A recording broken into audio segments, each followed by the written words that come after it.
Hello friends, welcome back to Cosmopolitan Cornbread. I am filming today's video on a chilly morning here in the mountains of Arkansas. If you are brand new here, every week on Fridays I publish a video simply reading the scriptures, and we are in the book of Genesis, and prayerfully we will continue to do so until we have read the entire Bible on camera. The Bible that I'm going to be reading from is the CJB. It is my favorite version of the many Bibles that I have, and I will put a link in the video description if you would like to find out more about it.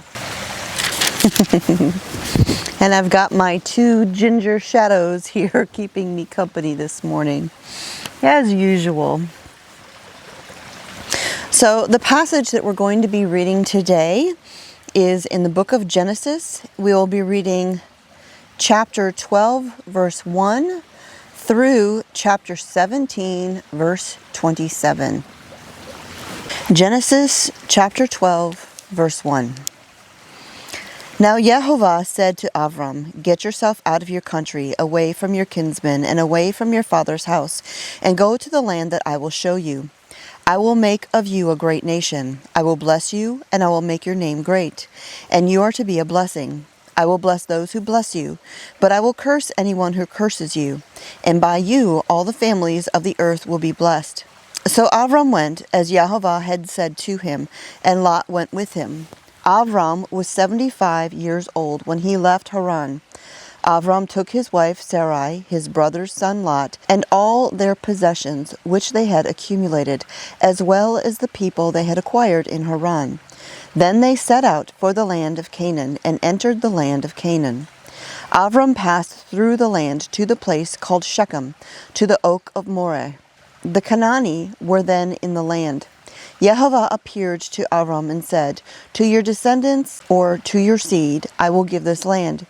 So he built an altar there to Jehovah who had appeared to him. He left that place, went to the hill east of Bet-El, and pitched his tent. With Bet-El to the west and Ai to the east, he built an altar there and called on the name of Jehovah. Then Abram traveled on, continuing toward the Negev. But there was a famine in the land, so Abram went down into Egypt to stay there, because the famine in the land was severe. When he came close to Egypt and was about to enter, he said to Sarai his wife, "Hear now, I know that you are a good-looking woman, so that when the Egyptians see you, they will say, 'This is his wife,' and kill me, but keep you alive. Please say that you are my sister, so that it will go well with me for your sake, and so that I will stay alive because of you." When Abram entered Egypt, the Egyptians did notice that the woman was very beautiful. Pharaoh's princes saw her and commended her to Pharaoh. So the woman was taken into Pharaoh's house. He treated Abram well for her sake, giving him sheep, cattle, male and female donkeys, male and female slaves, and camels. But Jehovah inflicted great plagues on Pharaoh and his household because of Sarai, Abram's wife. Pharaoh called Abram and said, "What is this that you have done to me? Why didn't you tell me she was your wife? Why did you say she is my sister, so that I took her to be my own wife? Now, therefore, here is your wife. Take her and go away." So Pharaoh gave orders concerning him to his men, and they sent him on his way with his wife and everything he had. Chapter 13. Abram went up from Egypt, he, his wife, and everything he had, and Lot with him, into the Negev. Abram became wealthy with much cattle, silver, and gold. As he went on his travels from the Negev, he came to Bet-El, to the place where his tent had been at the beginning, between Bet-El and Ai, where he had first built the altar, and there Abram called on the name of Jehovah. Lot, who was traveling with Abram, also had flocks, herds, and tents, but the land could not support their living together, because their possessions were too great for them to remain together. Moreover, quarreling arose between Abram's and Lot's herdsmen. The Canaanite and the Perizzite were then living in the land. Abram said to Lot, "Please, let's not have quarreling between me and you, or between my herdsmen and yours, since we're kinsmen. Isn't the whole land there in front of you? Please, separate yourself from me. If you go to the left, I will go to the right. If you go to the right, I will go to the left." Lot looked up and saw that the whole plain of the Yarden was well watered everywhere. before Jehovah destroyed Sodom and Gomorrah, like the garden of Jehovah, like the land of Egypt, in the direction of Zoar. So Lot chose all the plain of the Jordan for himself, and Lot traveled eastward. Thus they separated themselves from each other. Abram lived in the land of Canaan, and Lot lived in the cities of the plain, setting up his tent near Sodom. Now the men of Sodom were evil, committing great sins against Jehovah. Jehovah said to Abram, after Lot had moved away from him, look all around you, from where you are, to the north, the south, the east, and the west. All the land you see I will give to you and your descendants and to your seed forever. And I will make your descendants as numerous as the specks of dust on the earth, so that if a person can count the specks of dust on the earth, then your descendants can be counted. Get up and walk through the length and breadth of the land, because I will give it to you. Abram moved his tent and came to live by the oaks of Mamre, which are in Hebron. There he built an altar to Jehovah. Chapter 14. When Amraphel was king of Shinar, Aroch the king of Elasar, Kedorlaomer king of Elam, and Tadal king of Goyim, they made war together against Barah king of Sodom, and against Bersha king of Amorah, Shinab king of Admah, Shemever king of Devoyim, and the king of Bela, which is the same as Zoar. All the latter kings joined forces in the Siddim valley, where the Dead Sea is. They had served Kedorlaomer 12 years, but in the 13th year they rebelled. In the 14th year, Kedorlaomer and the kings with him came and defeated the Rephaim in Ashtaroth, Karnaim, the Zuzim in Ham, and the Amim in Sheva Kiryatayim. I struggle with the Hebrew names, y'all. And the Hori in Seir, their mountain, all the way to Isle Paran by the desert. Next they turned back and came to Ein Mishpat, which is the same as Kadesh, and defeated all the country of the Amalekite, and also the Amorite who lived in Hatzaton Tamar. Then the kings of Sodom, Amorah, Admah, Zeboyim, and Bela, that is, Zoar, came out and arrayed themselves for battle in the Siddim valley against Kedorlaomer, king of Elam, Tidal, king of Goyim, and Amraphel, king of Admah, and Arioch, king of Elasar, 4 kings against the 5.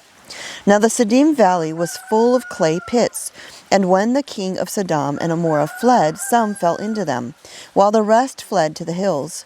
The victors took all the possessions of Sodom and Amorah and all their food supply. Then they left. But as they left, they took Lot, Abram's brother's son, and his possessions, since he was living in Sodom. Someone who had escaped came and told Abram the Hebrew, who was living by the oaks of Mamre, the Amorite brother of Eshcol, the brother of Aner, all of them allies of Abram. When Abram heard that his nephew had been taken captive, he led out his trained men who had been born in his house, 318 of them, and went in pursuit as far as Dan.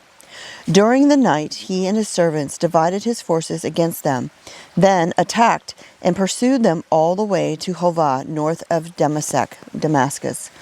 He recovered all the goods and brought back his nephew Lot with his goods, together with the women and the other people. After his return from slaughtering Kedorlaomer and the kings with him, the king of Sodom went out to meet him in the Shaveh Valley, also known as the King's Valley. Melchizedek, king of Shalem, brought out bread and wine.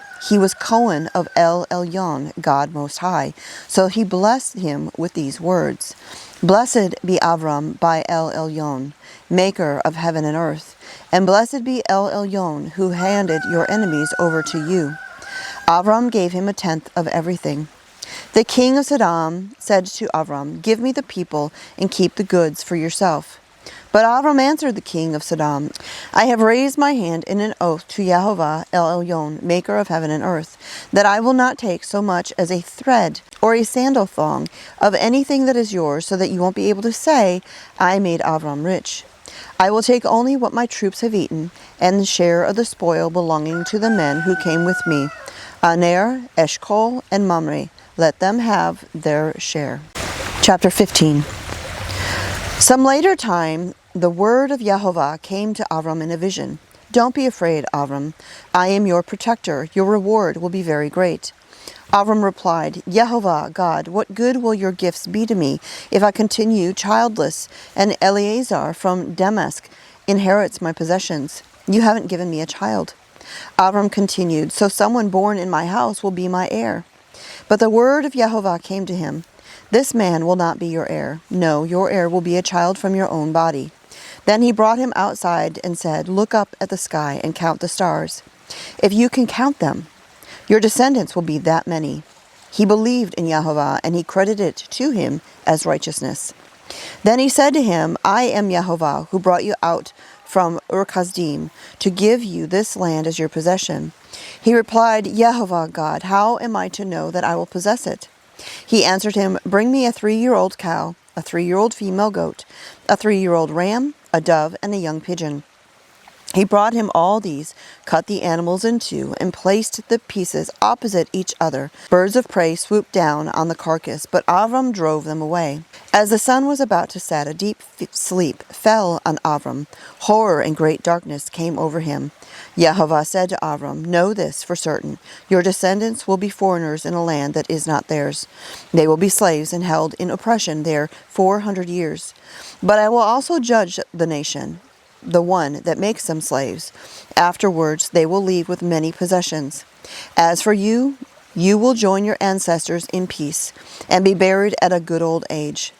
Only in the 4th generation will your descendants come back here, because only then will the Amori be ripe for punishment. After the sun had set, and there was a thick darkness, a smoking firepot and a flaming torch appeared, which passed between these animal parts. That day Yehovah made a covenant with Abram. I have given this land to your descendants, from the Valley of Egypt to the great river, the Euphrates River, the territory of the Keni, the Kenizi, the Kadmoni, the Hittite, the Perizi, and the Rephaim, the Amori, the Canaani, and the Girgashi, and the Yevusi. Chapter 16. Now Sarai, Abram's wife, had not borne him a child, but she had an Egyptian slave girl named Hagar. So Sarai said to Abram, Hear now, Yehovah has kept me from having children. So go in and sleep with my slave girl. Maybe I'll be able to have children through her. Abram listened to what Sarai said. It was after Abram had lived 10 years in the land of Canaan that Sarai, Abram's wife, took Hagar the Egyptian, her slave girl, and gave her to Abram, her husband, to be his wife. Abram had sexual relations with Hagar, and she conceived. But when she became aware that she was pregnant, she looked on her mistress with contempt. Sarai said to Abram, This outrage being done to me is your fault. True, I gave my slave girl to you to sleep with, but when she saw that she was pregnant, she began holding me in contempt. May Yehovah decide who is right, I or you. However, Abram answered Sarai, Look, she's your slave girl. Deal with her as you think fit.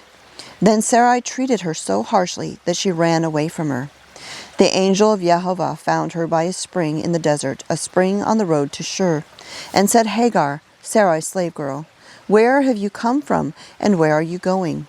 She answered, I'm running away from my mistress Sarai. The angel of Yehovah said to her, Go back to your mistress and submit to her authority. The angel of Yehovah said to her, I will greatly increase your descendants. There will be so many that it will be impossible to count them. The angel of Yehovah said to her, Look, you are pregnant, and you will give birth to a son. You are to call him Ishmael. God pays attention, because Yehovah has paid attention to your misery. He will be a wild donkey of a man, with his hand against everyone, and everyone's hand against him, living his life at odds with all his kinsmen. So she named Yehovah, who had spoken with her, El Roi, God of seeing, because she said, Have I really seen the one who sees me and stayed alive? This is why the well has been called Ber Lachai Roi, well of the one who lives and sees. It lies between Kadesh and Bered. Hagar bore Abram a son, and Abram called the son whom Hagar had borne Ishmael. Abram was 86 years old when Hagar bore Ishmael to Abram. Chapter 17. When Abram was 99 years old, Yehovah appeared to Abram and said to him, I am El Shaddai, God Almighty. Walk in my presence and be pure-hearted. I will make my covenant between me and you, and I will increase your numbers greatly. Abram fell on his face, and God continued speaking with him. As for me, this is my covenant with you. You will be the father of many nations. Your name will no longer be Abram, exalted father, but your name will be Avraham, father of many, because I have made you the father of many nations. I will cause you to be very fruitful. I will make nations of you. Kings will descend from you. I am establishing my covenant between me and you, along with your descendants after you, generation after generation, as an everlasting covenant, to be God for you and for your descendants after you. I will give you and your descendants after you the land in which you are now foreigners, all the land of Canaan, as a permanent possession, and I will be their God.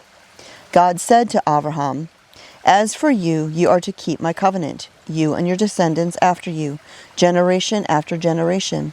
Here is my covenant, which you are to keep between me and you. Along with your descendants after you, every male among you is to be circumcised. You are to be circumcised in the flesh of your foreskin. This will be the sign of the covenant between me and you. Generation after generation, every male among you who is 8 days old is to be circumcised, including slaves born within your household and those bought from a foreigner not descended from you. The slave born in your house and the person bought with your money must be circumcised. Thus my covenant will be in your flesh as an everlasting covenant. Any uncircumcised male who will not let himself be circumcised in the flesh of his foreskin, that person will be cut off from his people, because he has broken my covenant. God said to Abraham, As for Sarai, your wife, you are not to call her Sarai, mockery. Her name is to be Sarah, princess. I will bless her. Moreover, I will give you a son by her. Truly I will bless her. She will be a mother of nations. Kings of peoples will come from her. At this, Abraham fell on his face and laughed. He thought to himself, Will a child be born to a man 100 years old? Will Sarah give birth at 90? Abraham said to God, If only Ishmael could live in your presence. God answered, No, but Sarah your wife will bear you a son, and you are to call him Yitzhak. Laughter. I will establish my covenant with him as an everlasting covenant for his descendants after him.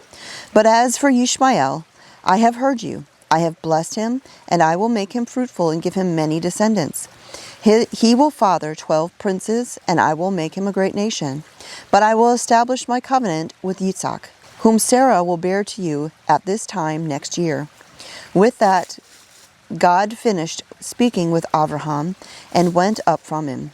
Abraham took Ishmael his son, all the slaves born in his house, and all who had been bought with his money, every male among the people in Abraham's household, and circumcised the flesh of their foreskins that very day, just as God had said to him. Abraham was 99 years old when he was circumcised in the flesh of his foreskin, and Ishmael was 13 years old when he was circumcised in the flesh of his foreskin. Abraham and Ishmael, his son, were circumcised on the same day. And all the men in his household, both slaves born in his house and those bought with money from a foreigner, were circumcised with him. That is Genesis chapters 12 through 17.